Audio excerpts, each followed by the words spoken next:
Hey everybody, welcome to In the Oaks. This video is going to be a little different. Together, we're going to plan my upcoming trip with my family on the Appalachian Trail. And a lot of people overcomplicate planning things like this.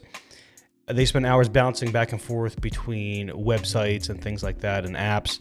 I'm going to show you a free way to plan your next trip with your family or whoever. I'm going to show you exactly how I do it. And we'll work together, and you'll see you'll see my decision-making process. So one of the things right off the bat is you have to decide what type of trip you're planning. Is it a weekend trip? Is it a long weekend? Are you doing a section hike? Are you doing a through hike? Whatever the case may be, you have to decide that. And along with that, you have to decide who's doing the hiking. Are you working with someone who's done marathons before, or are you taking, in my case, two young kids on the Appalachian Trail for the first time? So you really have to figure out who you're taking and ultimately what their capabilities are. Are they experienced? Can they do 15 to 20 a day? Or are, in my case, kids, where they can only do 4 to 8 miles per day? The next thing you want to do is probably pick a trail section. Pick something that you want to explore. And in this case, we're going to do a Caledonia State Park here in Pennsylvania, and we're going north. So what I do then is I open up Gaia Maps, and this is how we begin our exploration. So I know that I want to start in Caledonia State Park, and I search for that, and it takes me right there. And the next thing we have to decide is, how are we getting there? Are we driving? Are we taking two cars? So in this case, I will be driving my car and my wife will be driving her car. We'll park at a start, and we'll park a car somewhere else where we plan to end.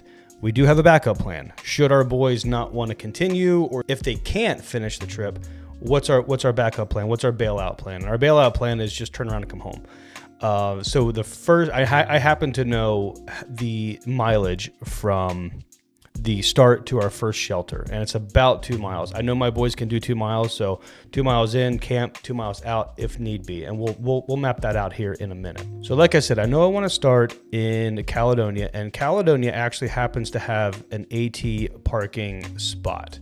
So that's where we're going to start. So we'll click our route menu, and here's where Gaia asks if you want to upgrade to their $60 a year plan, where you can save the route and things like that, or do you want to explore the route builder? I'm going to explore the route builder because I'm cheap. Here it gives you a list of shortcuts that you can use and are helpful when mapping things out. So to start this planning, I know that, like I said, I know that I want to start here in the parking lot. And what I'm going to do is look for the Appalachian Trail. And I happen to know it's on the left-hand side. So here it says Appalachian Scenic Trail. And as you can see, it automatically snaps to that spot. So let's explore this a little bit. It looks like water is running up through here. So I definitely want to stick close to water. Keep going up, and the Quarry Gap shelter should be coming up. I think it's right in here. So there it is, the Quarry Gap shelter. So I know that I want to start in our parking lot, and on the first day, this will be a Friday evening, I want to end up at the Quarry Gap shelter. So I click there, and down here it tells me it's 2.4 miles, and I don't know how that got. I know how that happened. Typically, I don't start right on the parking lot that I found here. Typically, we start up here in this parking lot. So we'll go ahead and we'll move this to here, because that's where we'll probably actually park. And it looks like it's routing us this way, about 2 miles total. So that's doable. So that is going to be our Friday hike in, approximately 2 miles to the first shelter. And as you can see, let me move myself out of the way. As you can see down here, it gives you an overview of the elevation change from your starting point, which is on your left, all the way to the right. It looks like there is about 597 incline and a 77-foot decline. So in the beginning, it looks like we will be hiking up a nice little elevation change, and then it flattens out. I know my boys can do that, so I'm not too worried about that. All right, let's plan Saturday. Now Saturdays for us and for me is typically the biggest chunk of our hiking. It's the time that we spend the most on the trail, not necessarily camping. So I know this is going to have to be a long one, and I know I'd like to end up at another shelter. So for this, we'll keep looking. Let's zoom out a little bit. A little too much. So it looks like the Appalachian Trail runs right through here, comes up here. As I'm doing this, what I'm watching for are little watermarks, because typically where there's a watermark, there might be, like over here, there might be a shelter. So let's explore that a little bit. Not necessarily a shelter there, but it looks like there is water, and it looks like there might be some bathrooms there or something. So that is another thing to be cautious of as you plan something, is your water situation. I recently got off the trail not too long ago, and we had sparse water, so we had to fill up when we found it, and that was all thanks to the pre-planning that I did beforehand. I knew that we had to have water on us at all times because there's sparse water. Okay, so here is another little. Oh, here's the Birch Run shelter. Okay, so let's say we want to stop at the Birch Run shelter on Saturday. So we're right at 2 miles. If we click here, it looks like it's 8.9. So let's make sure we're actually stayed on the trail. Gaia Maps typically takes the path of least resistance, so let's make sure this is actually following the entire trail. It looks like it is so far. Let's get out of that. Oh. Okay, so it looks like let's backtrack a little bit there. Undo that. Oh, it undid the whole thing. Perfect. Like I said, we're doing this in real time. So, all right, so let's end up at the shelter again. There we go. 8.9, and make sure we are taking the whole Appalachian Trail and nothing else. See here, it looked like it started taking this road. So that's not a problem. What we want to do is just drag it here and snap it back to the trail, and it looks like it corrected itself. So now we're at 9.1, which is a little more. So this is like about a 7-mile hike on Saturday, which is good for my boys. You don't want to push too much into a 10-miler on one day because little ones tend to wear out. Okay, so that's a good stopping point for day 2. So again, Saturday is going to be our big hike. And let's plan a way out of here. So Sunday morning, we wake up at Birch Run and we want to get home. And let's say we have some cranky kids who don't want to continue walking or they're done. What's this here? Oh, here we go.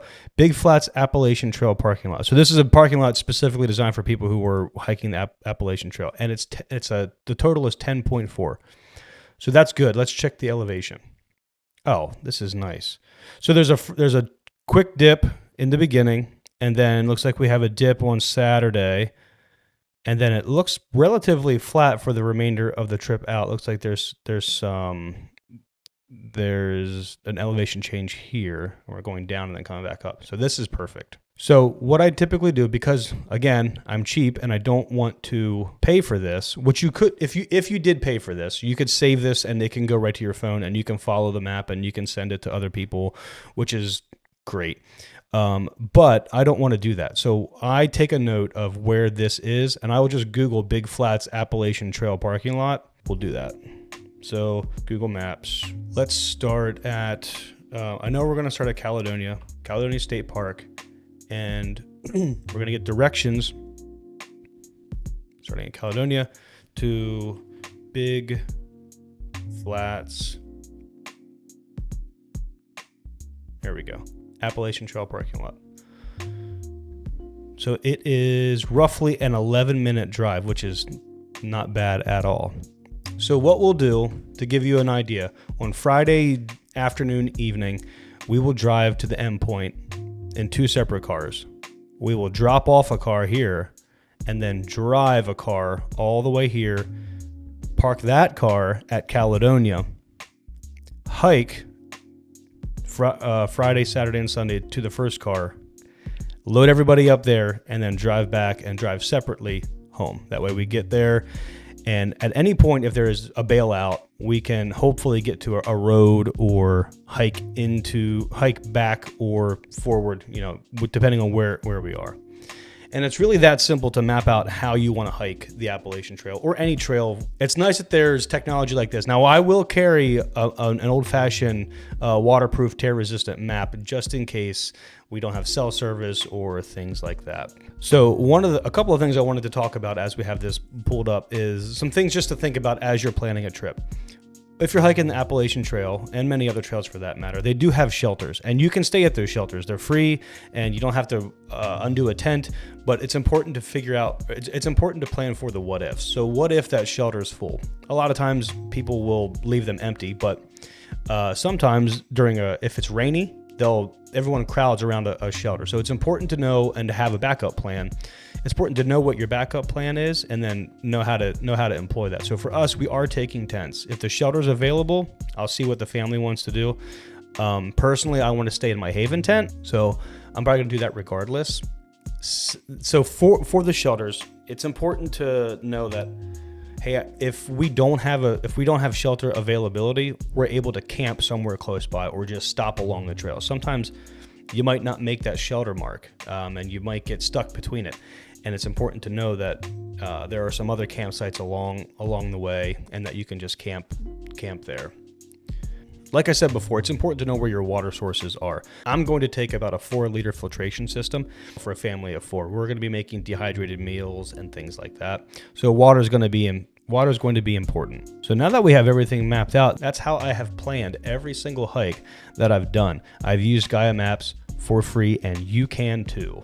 It's really nothing fancy. It's just a repeatable system that helps me just eliminate surprises before I ever even hit the trail. I want to thank you guys for hanging out and for learning a little bit. Also, I do plan on I didn't do a video on my previous trip with a couple of buddies. That was just a hike for us, so I didn't really want to film any of that. But this I will film. I will film the family trip on the Appalachian Trail, and you'll get to see what all this planning looks like in real life. If you've enjoyed this video, let me know. Drop a comment, drop a like, subscribe. That helps the channel. I do a lot of outdoor stuff, so if you enjoy things like this, if you enjoy the planning aspect, I told my wife the other day, I think I enjoy planning for these trips more than I actually enjoy hiking the trips. So if you enjoy stuff like that, like I said, drop a like, drop a comment, subscribe. Thanks for hanging out, and I'll see you in the Oaks.